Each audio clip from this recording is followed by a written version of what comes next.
All right, dude. So before the break, I think we were talking about your upcoming shows. I'm gonna be hosting for you a few times in the next few months, and then I think we were just kind of talking about your crowd work and improv, and then I don't know. I think I want to dive into into a lot of shit. We did. We talked about a lot. This has been a really fun episode.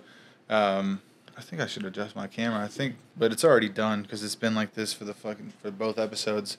I think my head is cut out a little bit on that. I just can't quite tell.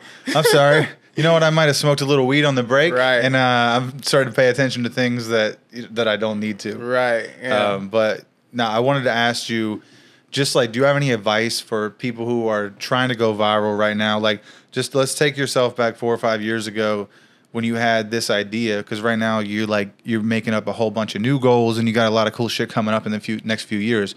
But like, take me back 4 or 5 years ago when you were like basically just trying to get on to do anything you could at the Funny Bone just so you could ask for some sets. Like, how did you start making these videos, and when was the first one that really popped off for you?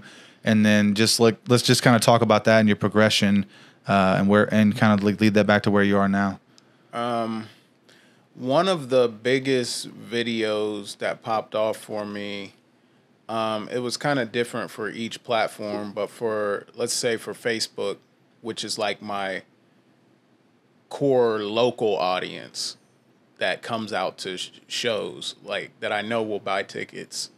So I did this milk prank that you filmed. Yeah, that was the one that went super viral. The first one Facebook. On Facebook, it gave me a lot of followers, man. A lot of people from Facebook. That's the prank they know me from. Yeah, you know what I mean. I don't want to get too far off because I want you to tell this entire story, but should we talk about how like we almost both got arrested, but you ended up getting a ticket, and we kind of both like swooped out at the same time, and the cops got behind you and like swooped you up. But dude, that was a crazy day, bro. It was. We got chased out by like 8 employees, and you were filming the whole time, just like. If I learned anything about that day, it's to listen to your gut and listen to the vibrations around you, that like the energy you feel and all that. Like, don't ever force shit. Because that day we were forcing.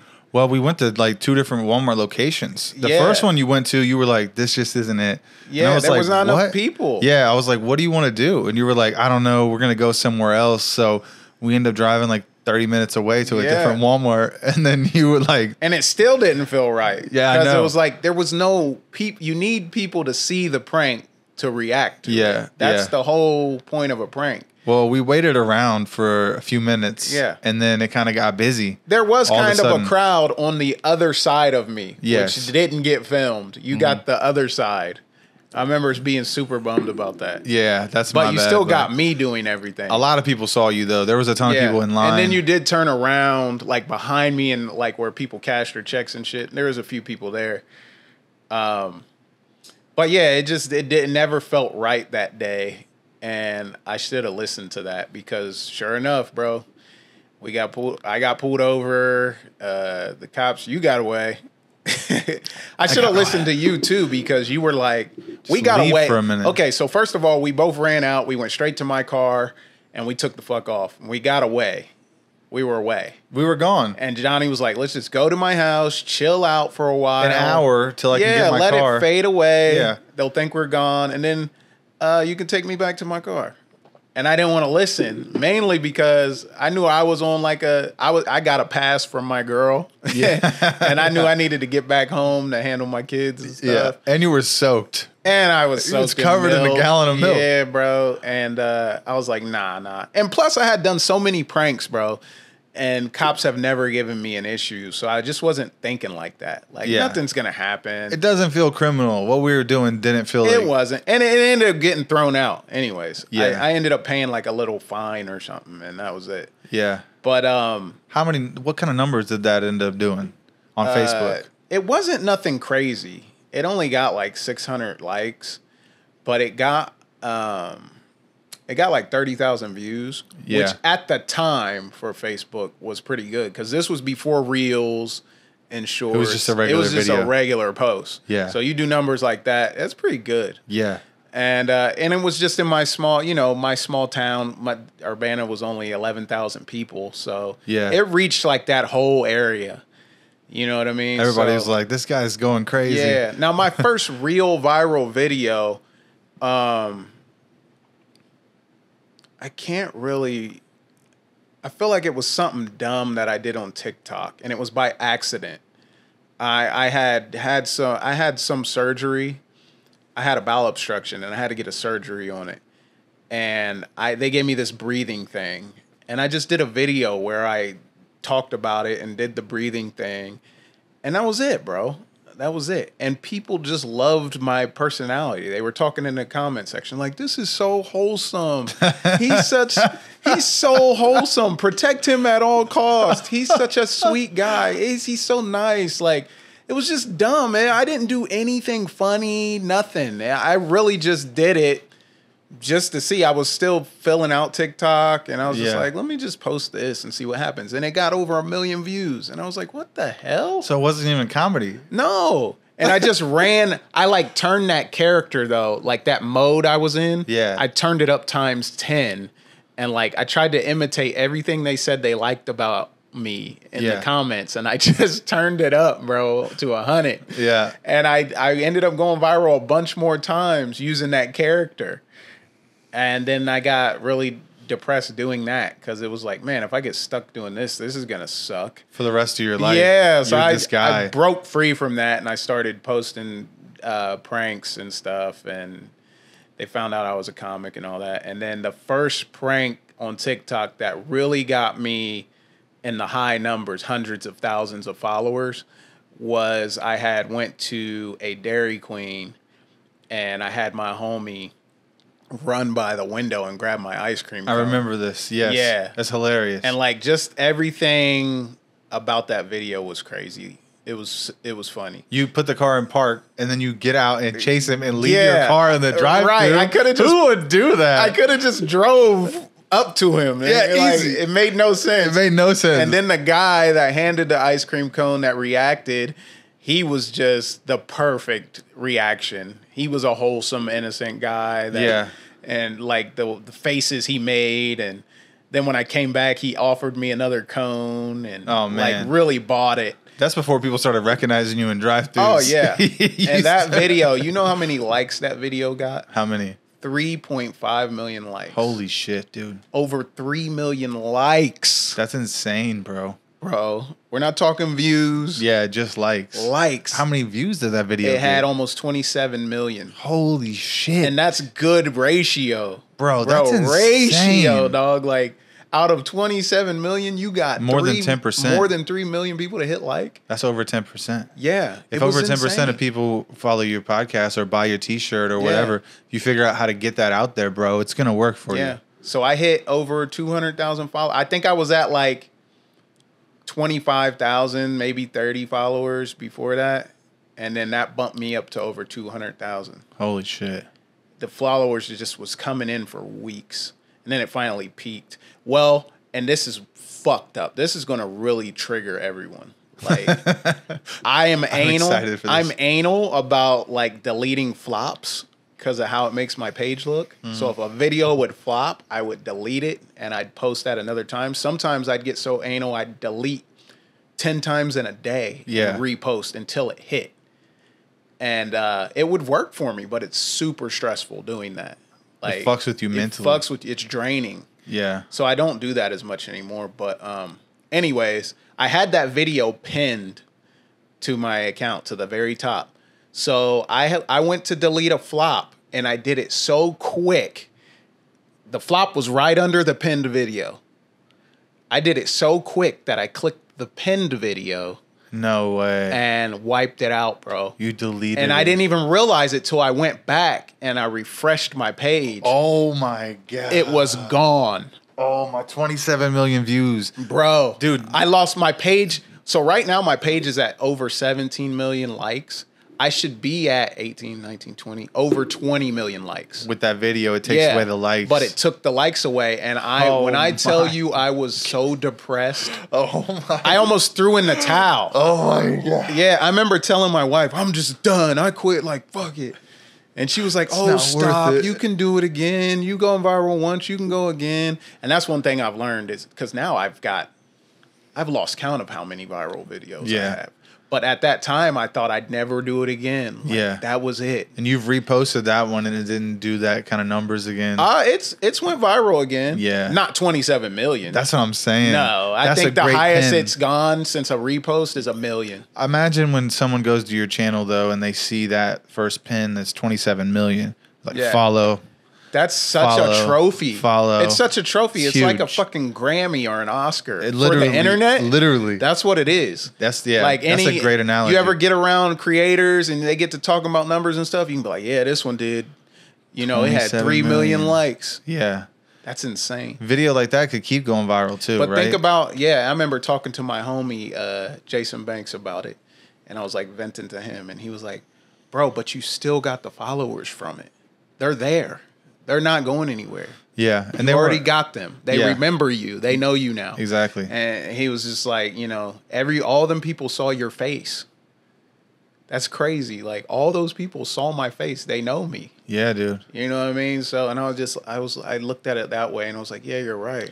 That's a great way to look at it because you probably remember a lot of actors when you were kids being like extras and different stuff in movies, whether now they're like the top person, they're like the star of the movie. So that's what it is. It's like they just kind of see you in the algorithm and they have that recognition. That's brand awareness. Even if it's just like a person that was just, subtly in the film. If the film was majorly successful and iconic, you remember that motherfucker. Yeah. That was there. Yeah. Like, oh yeah, he was the dude. Remember he could have had one line. Yeah. He was like, remember when he said, it was like, yeah, that was him, bro. Yeah, and guess how they got that other part in the starring role is because they used that as a credit. Where they're like, hey, go look at this movie that 30 million people watched. And if you think they're not looking like, oh, damn, 30 million people saw this dude's face. It's crazy. They're going to remember him. We need to put him in here. Yes. That plays a huge part. You're not lying. You're going to catch an eye. Yeah. That hurts me just knowing that, bro. I feel for you, bro. I got anxiety. It was trauma. I'm secondhand anxiety. This is traumatic for me, even bringing that back up and discussing it again. Your whole bro. Your body language changed. Oh, dog. I don't even want to think about it. Take it easy. Ugh. Let's move on. We still got like 15 minutes, so let's move on, bro, from that because that's sad. But man, that's part of the game, though. It's like you can't ignore it. This is a good lesson. Like we got to find some clarity out of this. I think maybe we shouldn't run away from this idea because honestly, wins and losses, like you said, bro. It's like you can't ever win if you're not like missing a couple shots here and there. Like that's part of it. It's part of it, and it's really the people who are like okay and find some way to deal with these losses, and kind of like keep the wins held up in their mind, and those are the people who go long term in this business and any business. Like that's how you succeed, is just holding up those victories and not letting the stuff that set you back bother you and continue to set you back. You did mess me up though for a second. I was like, damn, bro, that's so sad. Like, you know what I'm saying? It's like hearing somebody tell a story about how their dog died. Like I accidentally deleted a video with 27 million views. This is a fucking viral video right here just talking about that. I need to. This is a clip. Remember this. I go to therapy. I try to go at least a couple times a month, and you talk about that with your therapist? Dog, yeah. Oh my God, dude. You have PTSD? It bothers me. I just want it back. Bro, you don't understand how much research I did to try to bring it back, to try to get it back, or try to reach out to TikTok and be like, hey, can you... But there was nothing, bro. That's crazy. Nothing I could do. Oh my God, man. God, I'm so sick. But I overcame, bro, because like at that time, I only had like close to 5 million likes. I'm at almost 18 million now. So just imagine if I would have let that stop me. Yeah, exactly. That's crazy. You got to keep going. Look how much you pushed through it already. It makes you stronger. I was going to say, you probably wouldn't have 18 million now maybe if you would have had that, because you just have that sitting there and you're like, yeah, that's there. Maybe you wouldn't have went as far. Maybe I wouldn't even have went as far. How do you know? Maybe if it happened for a reason. Dude, this is the silver lining right here. Because maybe I needed that to be like, hey, shit ain't always going to be easy on this. Yeah, no matter dude. how far you come, you're going to have to keep grinding. You think the universe is just gonna hand it over? No, you gotta work. Yeah, bro. So the universe might have gave me that, like, okay, you killed it. This is a win, but I'm gonna take it and see how you respond. Dude, Let's see how strong you really are, nigga. Bro, I literally had the same, like, not the same thing, but I just feel like I had a similar situation happen this week. Like, I went out and I did a contest and I had a great set, but I didn't win. And I didn't let it bother me because a couple years ago it would have, bro. And the next day, you called me the next day. You didn't even know I did a show the night before, and you were like, "Hey, you trying to host like the next 4 shows I'm on?" And I was like, "That's crazy." As soon as I got off the phone with you, my buddy Brian Swinehart, he calls me and he's like, "Hey, do you want to feature in Columbus in 2 weeks?" And I was like, "What?" That's why those contests don't mean shit. They don't mean shit, bro. They don't mean anything. And a few years ago, so they can make money. That would have really got to me. Oh yeah. It would have tore me up, and I remember it has. my first contest, I lost, bro. I made it to the final round, and I lost. Yeah. And I've made it to 2 finals. It ate me up. Mm-hmm. Last year, I was in the finals in the Funny Bone, and I made it to I was a semifinalist in the Funniest Person in Cincy. So I thought I had a shot this year going in. And like, but here's something to think about. Dave Chappelle Even lost if you Star won, Search. That's what I always tell myself. He's the GOAT. He's arguably one of the best of all time. Even if you won one of those contests, it wouldn't have meant shit. That's true. It doesn't mean anything. It doesn't, bro, because would you be getting more gigs because of it? No, think about the motherfuckers that won. Maybe, but not really. They're not getting more gigs. Yeah, I mean, the club is not like beating their door down. Like, that's true. It's giving them work. It's another one of those things. Like, it's like a trophy where you're like, I'm the funniest. Rights. Yes, I'm the funniest person in this region or whatever the F. And the crowd didn't even decide. Yeah, no. It was 3 or 4 people. Yeah. That decided. So it's not, bro, the audience is the final verdict. And even then, it's subjective. This audience might not be your audience. Exactly. That's the thing with the internet. It's like, yeah, we can meet different people every night, but only really a few of them are going to like gravitate towards us and relate to us, and they're going to become your friends and fans. But like on the internet, when you meet people or when people find you, it's a different level of like intimacy almost than when you're doing a comedy show, because it kind of feels like, you know, you're in their hand, and you're kind of like, once they follow you and they start seeing you all the time and they start like really fucking with you, it's like it's a different level of thing that happens. Like they choose you. When the internet chooses you, it's like it doesn't matter if you lose a contest or if you don't get an audition or whatever. Like, or you don't get an email back. Like that shit happens every day. When you have a fan base like Chappelle, even as great as he is, there's a group of people that think he's not funny, that trash him. It doesn't matter how big or how great you get, everyone's not gonna like you. Yep. And that's just how it is, bro. So you can't please everybody. And that's why you shouldn't hold on to a loss like a contest, because it's not the end all be all. Right. No, I know that, but for sure there was a time where it would have really affected me. It made me feel super depressed. Me too. I felt it on the drive home for a minute, and I was like, dude, stop it. I was like, look at all the stuff that you have going for you. Like, dude, I'm living my best life. Like, I cannot complain, bro. There's no way I could complain with everything I got going. So I was like, just, you know, quit crying, motherfucker. Yeah. Like, quit being a little bitch. Like, you gotta look yourself in the mirror in the rear view for a second. But that's part of the grind, though. It's like there's steps that you have to go through as a comic, and I feel like we've both went through the same steps. You all do. To get to a point, to get to the 5-year mark, you have to go through a series of steps, or you will not make it. Yeah. You know what I mean? And if you stop at one of them, it's because it wasn't for you. Yeah. You weren't really a comic. You don't want to plateau at one of those. You weren't really supposed to be a comic. Yeah. And that kind of goes with what we were saying earlier. You have to constantly be reinventing yourself in order to not only stay relevant on social media, but to stay relevant as a comedian and keep yourself in the community a well-known comic. Like, you ever go on stage and a joke that killed for the past 2 years just stopped working?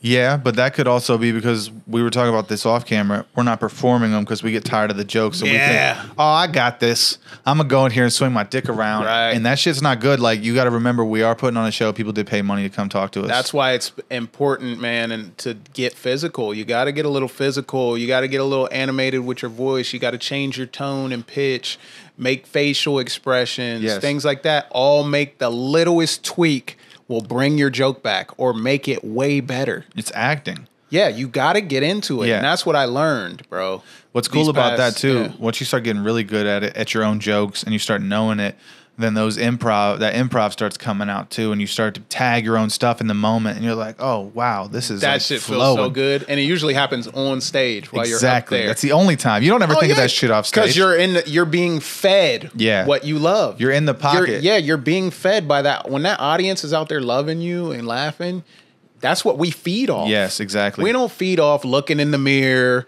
or at an open mic where nobody gives a fuck. Exactly. Or, just sitting in the car trying to come up. That, we might get something every now and then, but that's not what fuels us or gives us that spark. That spark comes when we're on stage killing. It's a big night. You got that confidence. Yes. And you're just like, oh. And it just drops in your head. And you're like, holy shit, how didn't I think of this? And then sometimes, though, also, it's just like you're killing. And then you get to a point in your joke where you didn't have something. And you're like, yeah, but this rhythm says I need something, so I'm just going to say something. Yeah, and you just take a swing. And then you're like, boom, another one. Boom, you're just cooking, dude. I got cold chills. That's what I got did, chills right now just thinking about this it, bro. past weekend when I was headlining, bro. I just in the pocket. And nobody would have ever known the wiser, bro, because they just, it flowed so smooth and came off so natural. They thinking it's just, that's what you were supposed to say. Yeah. You were. And you were, technically. Technically, you were. It all just, dude. It's all about getting comfortable. It's that energy, too. Yeah, getting comfortable and believing in yourself. I remember a comic once told me, a wise comic once told me, believe in the material. Yeah. Believe in it. Don't doubt it. You know it works. Mm-hmm. But what do we do every time, bro? Before we go up, we start second guessing a little bit. Yeah, I wonder if the segue is gonna work. It's like, nigga, this shit works. I don't know. Every time. I know. Believe in your material. There's a reason why it's in your set. Yeah. But if you go up there doubting it, they gonna feel the doubt. I think there has to be some doubt. You have to. Because that's how you get better, right? You have to be critical to a degree. Yeah. Where you're not tearing yourself down and you're not like second guessing. It's like, dude, I got here for a reason. Like I have to remind myself that all the time. I 100% agree, but you got to have imposter balance. syndrome. You have to be balanced though. So you have a little bit of doubt, but you can't doubt to the point where you don't believe in the material. Exactly. Believe in the material, but don't believe in it to the point where you're not a little skeptical to where you don't care. Yes. You have to care. You have to be present with the audience and yourself. I don't know how many times I tried to, in the beginning, where I thought I finally got it. I'm finally past the nerves. I don't get scared no more. And I was just like, oh, yeah, I can do that. I know I'm funny. I'm cool. I'm just going to hang out and talk before my set, before I go up, and not give my set any thought. Bro, that's the worst thing you can fucking do. I went up there and drew a blank so quick, bro. Oh, my God. Had the worst set ever. I was like, what the fuck? You have to run through your shit. Yes. Until you get up there, you got to give a fuck. I don't care how much you know it. You'll know it. Yeah. But it's like you said, you have to care. If you start showing the universe you don't care about its art, it's gonna get you the fuck out of here. Yeah. Oh, you don't give a fuck about what we doing here? Yeah, dude. See ya. That's real shit. We take this shit serious. That's real shit because it's a small group of people who are being paid to do stand up and who are getting paid for their videos and for their ideas. So to be able to have that opportunity, you better appreciate it for sure. And the universe will shut you right the fuck down. Yeah, we have a job to do. Yep. We're trying to make people laugh, bro. We're trying to make their life better. We're trying to take them away from their pain for a moment. And if you're in here fucking it off, dude, and you don't want to do the job, then you go back to your 9 to 5, bro. Exactly. Because there's somebody out there that wants to help, and put smiles on faces, for this hour and a half while they're out of their fucking misery. Yeah. That's all they get. Yeah, then they bought it. They earned it. Yeah. They paid you. Yeah. Do your job. Take it serious. Yeah, that's great advice. Fuck off when you get off stage. That's great advice, dude. Yeah. It really is, though. Seriously, because we've all made mistakes. Yeah. Or we're like overshooting it, or we're just too confident, or we're just showing up underprepared. You got to be right here. Yeah, exactly. You got to be right here. Just and then when that show's over, you can be relieved. Like after that weekend was over, not like I wanted it to end, but dog, it was work. Yeah. I got it done, but it was work. Yeah. And after that weekend was over, I was just like, I just let it all go. Well, people only talk I let about my brain rest. People only talk about the hour that you're on stage. They don't realize the 8 hours that you spent thinking about how I'm going to make this better the next night. Yeah, they don't think about the preparation. Yes, which takes away a lot of time and focus in your life. Oh, dog, when you find out you have a show, I'd say about a week, even if it's like a week out, you're starting to stress. Better write my stuff out. Yeah, I better start. You're like, I got to start rehearsing. Doing a mic. I got to start making sure I'm in my flow. I got it down. If you don't do that, you're not gonna have a good set. Yep. Yeah, I heard Joey Diaz say this one time. He was like, "You lose before you ever get to the room. If you're gonna be bombing that night, you've bombed when you woke up in the morning. You've been bombing all day. Yeah, and you feel it. Yeah, you just know. You know. Yeah. Yeah, you do one every now and then. We're all due one, dude. Yeah. We kind of deserve it. As much clout and respect as we get off telling dick jokes. But you do get to a level where your bombs are different. Yeah. So like our first year, completely different bomb than what we would get now. 100%. You know what I mean? Your bombs will get better. You feel like it's a bomb when they're just chuckling and not really laughing. That's a bomb for me too. Yeah, and everybody else is like, it wasn't that bad. I mean, they were laughing. You're like, hell no, that joke fucking crushes. Yeah, yeah. You're like, it deserves so much more. Yeah, it deserves way more than. Yeah, and then you kind of got to go and check the tape and be like, okay, like football in a way. You got to do 100 jobs. Yeah, you got to watch film. When you're a comic, you're 100 different people. You ever felt like you did bad? You did kind of bad, and then you go watch the tape, and you're like, I did fine. Yes. And it's just all in your head because you made a mistake, a small mistake. One joke didn't work as well as it usually does. Yeah, and I thought... Or you just didn't hear the laughter for whatever reason because you were in your head so much. Yeah, you started sweating and getting that red face. Yeah, and you play it back, and you're like, damn, the laughs was heavy. Yeah. Yeah, bro, I do that sometimes too. That's definitely happened. I think you have, you definitely have like this, some sort of personality trait where you second guess yourself a lot, and I do the same thing. So I think we care. I can relate to you because you want to make your material better. It's like you don't want to do the same joke or the same video day after day after day after day. It doesn't matter if it works. Progress. Yes, exactly. Because that's how you stay relevant. Doing new shit all the time, taking chances. When you go up and you set aside, when you're headlining, you set aside 5 to 10 minutes throughout your set to just slow down, pause, riff, interact. That's when you stumble over those gems. Yeah. You know what I mean? Yeah. And you get a gem and you're like, oh, well, shit, that's no longer crowd work. That's part of the set now. Yeah. You're like mining for coal out there. Yeah, that's set now. Yeah. You find a diamond in the riff. Yeah. You're just you're in this ether. Like, right. I don't know how to describe it, but when you're on stage, there's like this weird place that you get to. Yeah. It's a world. Yeah, exactly. It's a different world. Because, I mean, once you get that first laugh, you're just in a new atmosphere. Yeah. Everything else goes away. Yeah, your pain, all your worry, 30 minutes. You feel like you're on a fucking drug. It's weird. Yeah. And it's so hard to describe to anyone who doesn't, first of all, never been on stage, or secondly, someone who like just doesn't really understand comedy. Isn't that funny yet or whatever. Right. It's like you can't sit here and explain it to an open micer what that feels like because it's literally like heroin or the reward. Well, it's because the reward is immediate. Yes, the dopamine rush is insane. You get the laugh. Yes. And then you're just like... You start reverberating. And you're literally like, you're vibrating while you're up there. It feels so good. You don't want to stop. Yeah. When you crush that walk off the stage... It's the best. Bro, I have an arrogant fucking walk when I crush. When I walk off, you can't tell me shit. I try to be pretty humble. I'm just like... I try. I don't do anything crazy, but the way I hold my head... And the way I kind of look at everybody. A lot of eye contact. Yeah. I mean, I fucking assume that an audience member is going to dap me up. And most of the time they do. Yeah. And if they don't, I'm like, nigga, you ain't dap me up after that? They stand up. They're not letting you out of here. Right. I'm like, nah, come on. I'll initiate it. You're welcome. Yeah. You're welcome. Yeah. Thanks for coming. Good show. Yeah. Yeah. Well, dude, it looks like we got like 30 seconds here. We plugged some of your upcoming dates. We talked about a lot of stuff today, man. I really appreciate you for coming and talking with me today. This has been a real good time, and I'm looking forward to doing some shows, man. We'll see you guys next week at the Attic. So Attic, Columbus, Ohio, 7:30 or 8. Come check us out next Saturday. Thanks, you guys, for watching. Appreciate you guys for listening. Peace out.